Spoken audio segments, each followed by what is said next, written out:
तो प्यारे बच्चों, आज हम एक कहानी सुनेंगे एक गरीब और अमीर की। तो एक दफा का जिक्र है कि एक गांव में एक बच्चा रहता था। उस बच्चे का नाम दीनू था। दीनू अभी बहुत छोटा था और उसका बाप फौत हो गया और वो अपनी माँ के साथ रहता था। दीनू बहुत ही ईमानदार और एक शरीफ लड़का था। दीनू सुबह सुबह घर से निकलता और जंगल से लकड़ियां काट कर अपनी माँ का पेट पालता था। एक दिन की बात है कि दीनू रूखी सूखी रोटी खा के और अपनी माँ को सलाम करके घर से जंगल की तरफ रवाना हो गया। दीनू ने सोचा कि आज घर का राशन खत्म हो गया है, आज मैं बहुत ज्यादा लकड़ियां काटूंगा। दीनू ने एक बहुत ही मोटा और तनावर दरख्त ढूंढा और लकड़ी काटना शुरू कर दिया। उस दरख्त के पास एक बहुत बड़ी झील थी। लकड़ियां काटते काटते दीनू का कुल्हाड़ा हाथ से छूटकर पास वाली झील में जा गिरा। दीनू परेशान हो गया और सोचने लगा कि ये कुल्हाड़ा वाहिद जरिया था रोजी कमाने का। अब वो घर का सामान कैसे खरीदेगा और माँ को क्या जवाब देगा। दीनू करीब ही झील के पास बैठकर रोना शुरू कर दिया। दीनू जोर जोर से रो रहा था कि उसी झील के अंदर एक बहुत ही प्यारी सुनहरी मछली अपनी दादी के साथ रहा करती थी। जब सुनहरी मछली ने झील के ऊपर रोने की आवाज सुनी तो वो झील के ऊपर आ गई।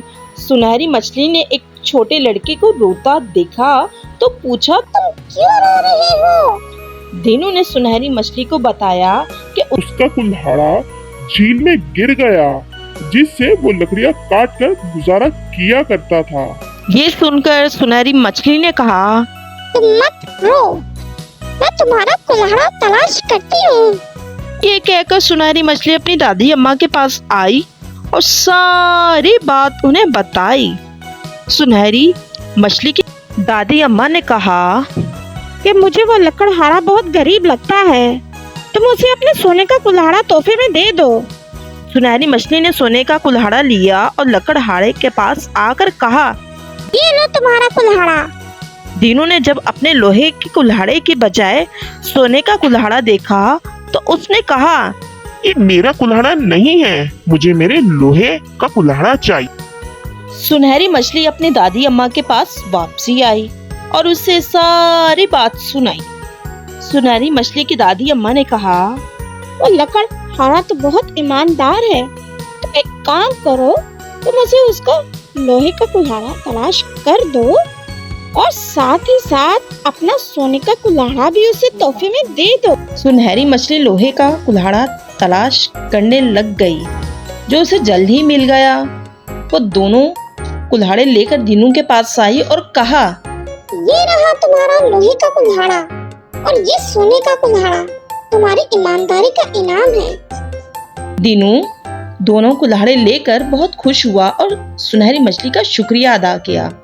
घर वापसी आकर दीनू ने सारा किस्सा अपनी माँ को सुनाया। उसकी माँ बहुत खुश हुई।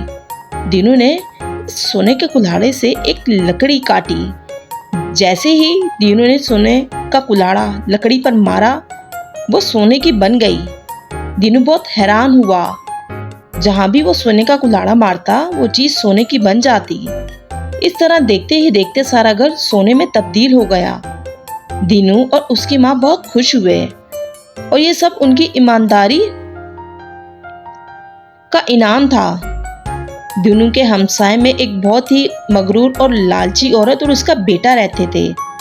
जब उन्हें इस बात का इल्म हुआ कि दीनू को झील में सुनहरी मछली ने एक सोने का कुल्हाड़ा दिया, जिससे उसका घर सोने में तब्दील हो गया, तो वो औरत अपने बेटे के साथ लोहे का कुल्हाड़ा लेकर झील पर गई और अपने बेटे को समझाने लगी कि तुम जानबूझकर अपना लोहे का कुल्हाड़ा झील में फेंकना, फिर जैसे ही सुनहरी मछली ऊपर आए तो उसे कहना कि मेरा कुल्हाड़ा झील में गिर गया है, मैं बहुत गरीब लड़का हूँ।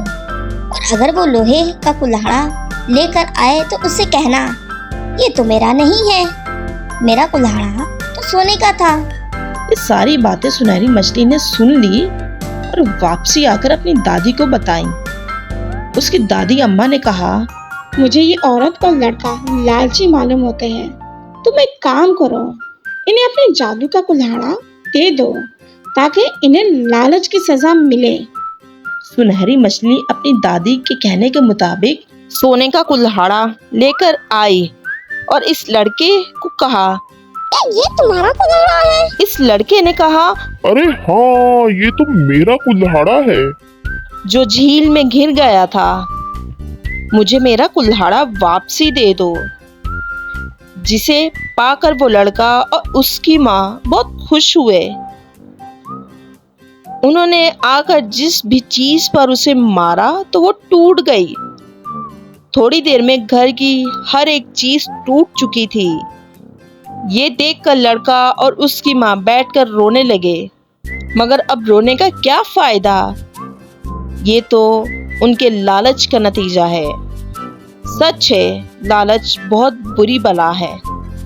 तो प्यारे बच्चों, इस कहानी से हमें ये सबक मिलता है कि हमें कभी भी किसी चीज में लालचपन नहीं करना चाहिए, बल्कि उस चीज को हासिल करके जो आपके पास है अल्लाह पाक का शुक्रिया अदा करना चाहिए।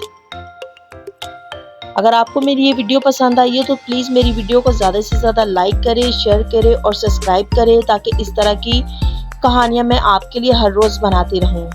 Thank you.